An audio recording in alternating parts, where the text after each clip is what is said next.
So my favourite James Bond gadget has to be Sean Connery's infamous jetpack from 1965's Thunderball.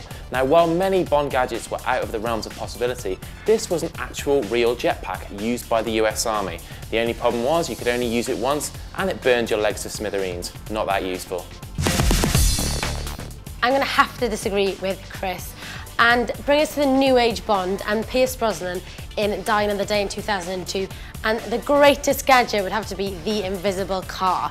Yes, it's impossible, but it's no less fantastic that he made a car disappear in the underground station in London.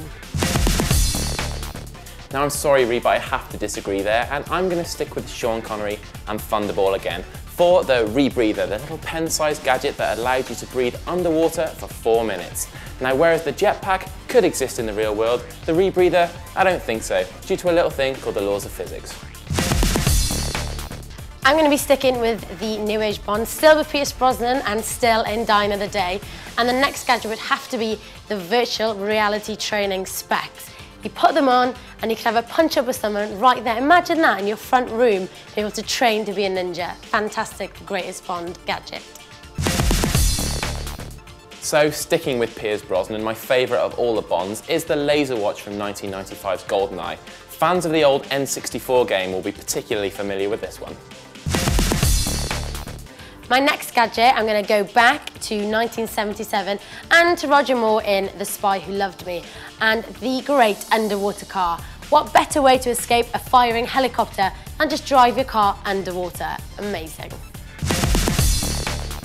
Now, even by today's standards of mobile phone technology, the Ericsson phone used by Pierce Brosnan in Tomorrow Never Dies was reaching ever so slightly. It was a stun gun, a screwdriver and a remote control for a BMW. We can't wait for Apple to come out with that one.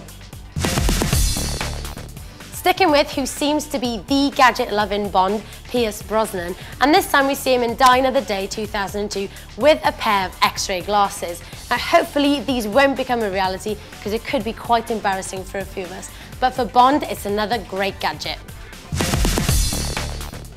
Now, even though Daniel Craig's Bond did tone down the gadgets in looking for a more serious approach in Quantum of Solace, there was still tons of product placement floating around, and none was more awesome than the Sony Vaio Z-Series 007 edition laptop. Now, there are only 700 of these made in the world. It came with fingerprint recognition. Pretty cool. A Vaio to kill anyone?